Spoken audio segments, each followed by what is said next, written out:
Hello, Thomas Loecken, running for U.S. House, Kentucky 2nd District. Um, this video will be a mixture of a bunch of different topics. They're trying to stop mail-in voting, taking over the post office, of how who gets a ballot and is not allowing some people to vote.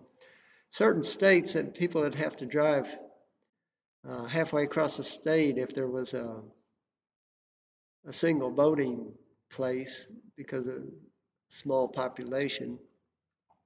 I don't think they'll get anywhere with that because I think there's going to be a massive amount of people get out and vote this year next election. Next thing, they complain about smoke and pollution coming over from Canada wildfires. But what they did is they blocked Minnesota's grant for putting fire blocks in through their national forest there, cutting them bare spots so the fire couldn't jump from one part to the next. Uh, why they would do that, I don't know. And then CDC, between defunding and firing a lot of people, a lot of diseases and viruses and various things have been caused just by doing that, where the normal process is that they would be watching watching out for all these uh, problems and getting a stop to them before they get started bad. Like some of the various ones were the hantavirus, screwworms, Ebola, cyclospora. I imagine some people got hit with that one pretty bad. And then measles, whooping cough, and bird flu. So under normal times, most of this stuff would have been stopped with 1, 10, 20 cases instead of it spreading all over. And then the war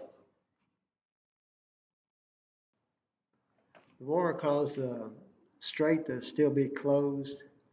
And then they're starting to close the other strait to the Red Sea, which right now it's just limited shipping going through there. So all this affects fuel prices and then to the cost of shipping and every product, everything gets affected everywhere. But then the more they're not giving people full facts about how many people are hurt or killed in the war. And with the gas, uh, they've run out of fuel in strategic reserve as of last month.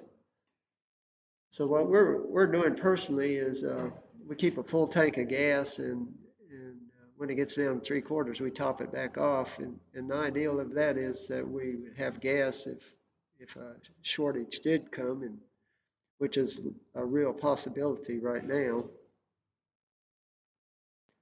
Most of the stuff that's going on, none of it good is directly related to the what the president's office is doing in the Republican Party that could put a stop to a lot of that if they just would do that instead of letting him do whatever he wants and backing him. So all the problems and then they push the big beautiful bill, which has so many different problems in it, and it affects Medicaid and uh, doctor schooling actually gets paid through a lot of Medicaid too. So we might end up with a shortage of doctors. And there's a lot of I'm running as an independent, and there's a lot more independents than there are of the other two parties. So if all the independents get out and vote strong for their their party, their particular candidates, then a lot of this will get fixed by having the right people in office. Thanks, Thomas Loecken.